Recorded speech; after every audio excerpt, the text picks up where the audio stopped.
చూస్తున్నారు మెదక్ జిల్లాలో దారుణం జరిగింది. ఆర్మీ భర్తను కొట్టి చంపాడు. ఆ దుర్మార్గపు సిచ్యువేషన్ గురించి మాట్లాడుకున్న సందర్భంలో ఆర్మీ భర్తను కొట్టి చంపేసింది ఓ భార్య. మిలిటరీ కాలనీలో తన ఇంట్లో 2 మహిళలతో ఏకాంతంగా ఉన్నాడు భర్త కుమార్. అంతే, ఇక ఆ భార్య కోపం కట్టలు తెచ్చుకుంది. భర్తను రెడ్ హ్యాండెడ్గా పట్టుకుంది. తన భర్త వేరే మహిళలతో తన భర్త వేరే మహిళలతో ఉన్నాడంటూ తల్లిదండ్రులకు చెప్పింది ఆ భార్య, సదరు మహిళ. దీంతో కోపంతో కుమార్ ఇంటికి వచ్చి దాడికి దిగారు బాధితురాలి కుటుంబం, అత్త, మామ, బావమరిది. వీళ్ళు ముగ్గురు ఒక్కసారిగా ఆ వ్యక్తి మీద దాడికి పాల్పడడంతో భర్త కుమార్ ఘటనా ప్రదేశంలోనే మృతి చెందాడు. హత్య తర్వాత పోలీస్ స్టేషన్కి వెళ్ళి లొంగిపోయింది ఆ కుటుంబం. ఉత్తరాఖండ్లో ఆర్మీ ఉద్యోగిగా పనిచేస్తూ ఉన్నాడు కుమార్. ప్రస్తుతం సెలవుల్లో ఇంటికి వచ్చారు కుమార్. ఈ నెల 10వ తారీఖున డ్యూటీకి తిరిగి వెళ్లాల్సి ఉంది. ఈ క్రమంలోనే ఇంతటి దారుణం జరగడం ఒక్కసారిగా కుటుంబాన్ని షాక్కి గురి చేస్తుంది. దానికి సంబంధించిన బ్రేకింగ్ న్యూస్ చూస్తున్నారు. మెదక్ జిల్లాలో దారుణం జరిగింది. ఆర్మీ భర్తను కొట్టి చంపేసింది ఆ భార్య. మిలిటరీ కాలనీలో ఈ దారుణం చోటు చేసుకుంది. అయితే అదే మిలిటరీ కాలనీలో తన ఇంట్లో తనతో కాకుండా ఇంకొక 2 మహిళలతో ఏకాంతంగా ఉన్న సందర్భంలో ఆ భర్త కుమార్ని రెడ్ హ్యాండెడ్గా పట్టుకుంది ఆ భార్య. అంతే, కోపం కట్టలు తెంచుకుంది. కాసేపు ఓపిక పట్టి తన పుట్టింటికి సమాచారం అందించింది. కోపంతో కుమార్ ఇంటికి వచ్చారు. ఆ కుటుంబం ఆ మహిళ కుటుంబం, అత్త, మామ, బావమరిది, అంతే వీళ్ళందరూ ఒక్కసారిగా మూకుముడిగా దాడి చేయడంతో ఆ వ్యక్తి ఘటనా ప్రదేశంలోనే మృతి చెందాడు. ఇంతటి దారుణం. ఒక వ్యక్తి తన భార్యను మోసం చేసి వేరే మహిళలతో ఉండడం మోసం. అండ్ అదే వ్యక్తిని పట్టుకొని కటకటాలకు పంపిస్తే చట్టం తన పని తాను చేసుకువెళ్తారు. కానీ కోపం, ఆ భార్య తన కట్టుకున్న భర్త తనను మోసం చేశారని తెలిసిన తర్వాత కుటుంబానికి చెప్పడంతో కోపంతో ఊగిపోయారు. కోపంతో కట్టలు తెచ్చుకుంది వాళ్ళ ఆగ్రహం. దీంతో అతగాన్ని చెతక్కొట్టారు.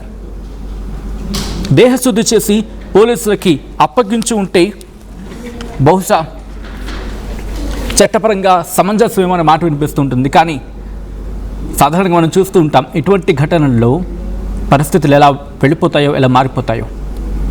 ఈ కథనం మిమ్మల్ని కాస్త కలవరపరచవచ్చు. అయితే మిమ్మల్ని కలవరపాటుకు గురి చేయడం ఆర్టీవీ ఉద్దేశం కాదు. కానీ ఇటువంటి కథనాలు చూసినప్పుడు కాస్త కలవరపాటుకు గురే అవకాశం ఉంటుంది. కాబట్టి దీనికి సంబంధించి తగిన జాగ్రత్తలు తీసుకోవాలని ఆర్టీవీ సూచించడం జరుగుతుంది. This is a disturbing content. Viewer description is highly advised. ఇదే అంశం మీద పోలీసులు రియాక్ట్ అయ్యారు. వాళ్ళు ఏమంటున్నారు చూద్దాం. ఈవినింగ్ అవర్స్లో రవీందర్ గౌడ్ అనే అతను కాంప్లైంట్ ఇవ్వడం జరిగింది. అతని తమ్ముడు కుమార్ గౌడ్ ఆర్మీలో సుబేదార్గా పనిచేస్తాడు ఉత్తరాఖండ్ స్టేట్లో. సెలవు నిమిత్తం అతను లాస్ట్ మంత్ రావడం జరిగింది. అతనికి అతని భార్యకు మధ్య సంసార విషయంలో చాలా గొడవలు జరుగుతున్నాయి. చాలా రోజుల నుంచి వేరే అమ్మాయిలతో అక్రమ సంబంధం పెట్టుకున్నారని చెప్పి ఇద్దరి మధ్య ఎప్పుడు గొడవలు జరుగుతుండే. చాలాసార్లు పెద్ద మనిషి సమక్షంలో మాట్లాడారు. అయినా మార్పు రాకపోయేసరికి వీళ్ళు మొన్న కూడా మాట్లాడడానికి వచ్చిండ్రు. ఈ క్రమంలో మనకు పిటిషన్ ఏమని వచ్చిందంటే, అలా రవీందర్ గౌడ్కు ఒక రాత్రి ఈ రోజు మధ్యాహ్నం 1:30 ఒక ఇన్ఫర్మేషన్ వస్తుంది. వాళ్ళ కుమార్ గౌడ్ వాళ్ళ మామ ఫోన్ చేసి, కుమార్ గౌడ్ నీ హాస్పిటల్ తీసుకొచ్చినాం, దమ్మెళ్తలేదు, హాస్పిటల్ తీసుకొచ్చినాం అంటే ఇతను పోయి పిటిషనర్ రవీందర్ గౌడ్ ఈ చనిపోయిన వాళ్ళ అన్న పోయి చూస్తే అతను చనిపోయి ఉంటాడు. ఆయన ఒంటిపై చూస్తే తీవ్రమైన గాయాలు ఉంటే అతను డౌట్ వచ్చి పిటిషన్ ఇస్తాడు. ఏం జరిగిందని తెలుసుకుంటే నిన్న నైట్ 9:30కు అలా భార్య తరపున అంటే వాళ్ళ అమ్మ నాన్న, భార్య వాళ్ళ అమ్మ నాన్న, వాళ్ళ తమ్ముడు, మరికొంతమంది వచ్చి ఇంటికి వచ్చి అతన్ని రాళ్లతో కొట్టి కట్టెలతో కొట్టి ఇష్టం ఉన్నట్లు కొట్టిన తర్వాతనే అతను మళ్ళీ పొద్దున హాస్పిటల్ తీసుకుపోతే చనిపోయానని చెప్పి ఇలా చెప్తే, మనం దాన్ని చూస్తే అతను ఏంటంటే చంపినట్టుగా కంప్లైంట్ ఇచ్చాడు. మనం దీనిపైన కేసు ఇన్వెస్టిగేషన్ మన దర్యాప్తులో పూర్తి వివరాలు తెలుస్తాయి. మనకు మర్డర్ కేసు రిపోర్ట్ చేయడం జరిగింది. మర్డర్ కేసుగా ఆ కుమార్ గౌడ్ అతని వ్యక్తి సుబేదార్ గా పనిచేస్తున్నాడు. కాబట్టి అతన్ని కొట్టిన దెబ్బలు ఉన్నాయి పైన. మనకు పోస్ట్ మార్టం రిపోర్ట్ లో పూర్తి వివరాలు తెలితే మన కస్టడీలో ఉన్నారు. వాళ్ళని మనము ఇంటరాగేట్ చేసి వాళ్ళ కన్ఫెషన్ రికార్డ్ చేసి రిమాండ్ చేయడం జరుగుతుంది. ఇంకా పూర్తిగా మన దర్యాప్తులు తెలుసు. మే 11th రోజు రావడం జరిగింది. మే 11th రోజు రావడం జరిగింది. వాళ్ళు ఇప్పటి వరకు ఏం తెలియలేదు, ఇంకా కేసు దర్యాప్తులో ఉంది. వాళ్ళు ఇచ్చిన పిటిషన్ అంటే అమ్మాయిలతో అక్రమ సంబంధం అని చెప్తున్నారు. మనకు అంతవరకు తెలుసు. మన దర్యాప్తులో పూర్తి విషయాలు తెలిస్తే మళ్ళీ ఇప్పుడు మనం చెప్తాం. ఇటు కేసులో 4గురిని అదుపులోకి తీసుకోవడం జరిగింది. విచారిస్తున్నాము. ఇంకెవరెవరు ఉన్నారనే కోణంలో విచారిస్తున్నాము. ఎవరెవరు ఉన్నారో వాళ్ళందరినీ మన కస్టడీలో తీసుకొని రేపు పొద్దున రిమాండ్ తరలించడం జరుగుతుంది. ఆర్మీ కూడా ఇన్ఫార్మ్ చేయడం జరిగింది. వాళ్ళ అఫీషియల్స్ కూడా ఇన్ఫార్మ్ చేసినాము. వాళ్ళు కూడా వాళ్ళ కరస్పాండెన్స్ చేస్తున్నారు. ఈ 4గురిని ఇప్పుడు అదుపులోకి తీస్తున్నారు. వాళ్ళ భార్య, తమ్ముడు, అమ్మ, నాన్న ఉన్నారు. అలా అత్త, మామ, డిసీజులు అత్త, మామ, బామ్మర్ది, భార్య ఉన్నారు. మిగతా ఎవరెవరు ఉన్నారనే కోణంలో విచారిస్తున్నాము. పూర్తి వివరాలు మళ్ళీ దర్యాప్తు తర్వాత ఈవినింగ్. రైట్. అయితే పోలీసుల రియాక్షన్ ఈ అంశానికి సంబంధించి పూర్తి డీటెయిల్స్ అందించేందుకు మా ప్రతినిధి మహేష్ సిద్ధంగా ఉన్నారు. మహేష్, ఈ ఘటనకు సంబంధించి ఇంకా ఎవరైనా ఉన్నారా, లేకపోతే అత్త, మామ ఇలా కొంతమంది మాత్రమే కనిపిస్తున్నారు? అసలు ఎప్పుడు ఈ విషయం తెలిసింది, ఎప్పటి నుంచి జరుగుతోంది, అండ్ ఎప్పుడు ట్రేస్ చేయడం జరిగింది? ఇటువంటి అంశాలకు సంబంధించి పోలీసులు ఇన్వెస్టిగేషన్కి ఏమైనా కొత్త కోణాలు బయటకు వస్తూ ఉన్నాయా? మెదక్లోని మిలిటరీ కాలనీలో ఆర్మీ ఉద్యోగమైనటువంటి కుమార్ గౌడ్ అనే వ్యక్తిని అదే అక్రమ సంబంధం పెట్టుకుని వేరే ఒక భార్యతో వేరే అక్రమ సంబంధం పెట్టుకుని ఇటువంటి సంఘటన చూస్తుంది. ఎందుకంటే భార్య అనే సమయంలో ఈ యొక్క ఎవరైతే ఉన్నారో వారిని తీసుకొచ్చి చాలా రోజుల నుంచి కూడా వ్యవహారం నడిపిస్తుంది. ఈ యొక్క ఎవరైతే కుమార్ గౌడ్ ఉత్తరాఖండ్ లో ఆర్మీ ఉద్యోగిగా పనిచేస్తున్నటువంటి కుమార్ గౌడ్ ఇంకా అక్రమ సంబంధం వల్ల తన భార్య పసిగట్టి తన అన్నలు కావచ్చు, మామ, అత్త, మామను కూడా అందరూ ఒక ఏకకాలంలో వారి యొక్క ఇంటిపై దాడి చేసి చూడగా రెడ్ హ్యాండెడ్ గా యొక్క కుమార్ గౌడ్ ను వేరే ఒక అమ్మాయితో ఉండడాన్ని చూసి మరి అక్కడనే వెంటనే కుమార్ గౌడ్ ను అందరూ కూడా 4గురు మూకుమ్మడిగా దాడి చేశారు. ఇంకా వేరే వారు కూడా తమ బంధువులు ఉన్నట్టు మనకు సమాచారం ఉంది. ఇప్పటికే 1 టౌన్ సిఐ మహేష్ తో పాటు స్థానిక డిఎస్పీ ప్రసన్న కుమార్ కూడా ఇద్దరు కూడా ఇన్వెస్టిగేషన్ చేస్తున్నారు. ఇప్పటికే ఈ 4గురిని కూడా అదుపులోకి తీసుకుని ఇంటరాగేట్ చేస్తున్నారు. ఎందుకంటే జరిగిన సంఘటనపై ఎన్ని రోజుల నుంచి నడుస్తుంది, ఏంటి, వీరు ఎప్పటి నుంచి పసిగడుతున్నారు, ఏంటంటే అన్ని కోణాల్లో కూడా ఈ యొక్క సంబంధించిన కేసును వివరాలు పోలీసులు మాత్రం తెలుసుకుంటున్నారు.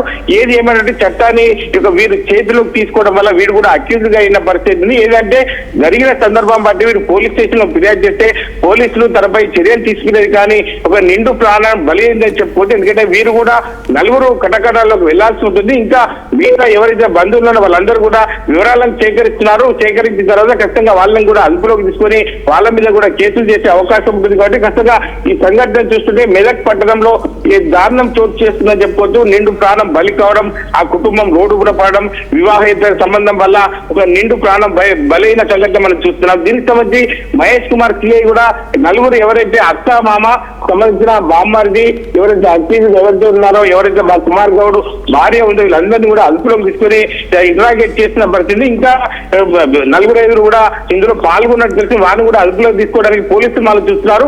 ఏది ఏమంటే మెదక్ పట్టణంలో ఇటువంటి సంఘటన చోటు చేసుకోవడం ప్రతి ఒక్కరు కూడా ముక్కున వేలుస్తున్న పరిస్థితి. ఎందుకంటే ఒక నిండు జీవితం చక్కగా సాఫీగా జరగాల్సిన ఒక కుటుంబ నేపథ్యంలో ఇటువంటి సంఘటన చోటు చేయడం ప్రతి ఒక్కరు కూడా ఒక చూస్తున్న పరిస్థితి మనం చూస్తున్నాం. Sajin, right Mahesh, thanks for the update. మొత్తంగా మెదక్ జిల్లాలో దారుణం జరిగింది. ఆర్మీ భర్తను కొట్టి చంపింది ఆ భార్య. మిలిటరీ కాలనీలోని తన ఇంట్లో 2 మహిళలతో ఏకాంతంగా ఉన్నాడు భర్త కుమార్. భర్తను రెడ్ హ్యాండెడ్గా పట్టుకుంది ఆ భార్య. తన భర్త వేరే మహిళలతో ఉన్నాడంటూ తల్లిదండ్రులకు చెప్పింది ఆ భార్య. కోపంతో కుమార్ ఇంటికి వచ్చింది ఆ కుటుంబం. బాధితురాలి ఫ్యామిలీ దాడికి దిగింది.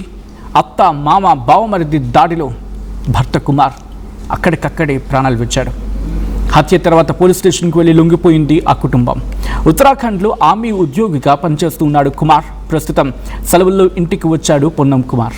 ఈ నెల 10వ తారీఖున విధులకు వెళ్లాల్సి ఉండగా ఈ ఘటన చోటు చేసుకుంది.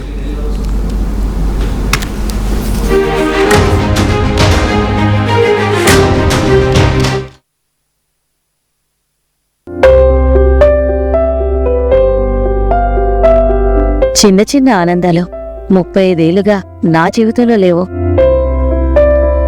35 ఏళ్లుగా నేను డైపర్లలో బ్రతికాను. 6 సెంటీమీటర్ల ఫిస్టులా నా మూత్రాశయంలో లీక్ కారణమైంది. ఎవరూ నాకు సహాయం చేయలేకపోయారు. AINUలో వైద్యులను కలిసే వరకు అక్కడ వారు రోబోటిక్ శస్త్రచికిత్సతో నాకు పరిష్కారం ఇచ్చారు. వారు నా ఆత్మవిశ్వాసాన్ని కూడా తిరిగిచ్చారు. Precision care makes it possible. The Center for Robotic Surgery at AINU.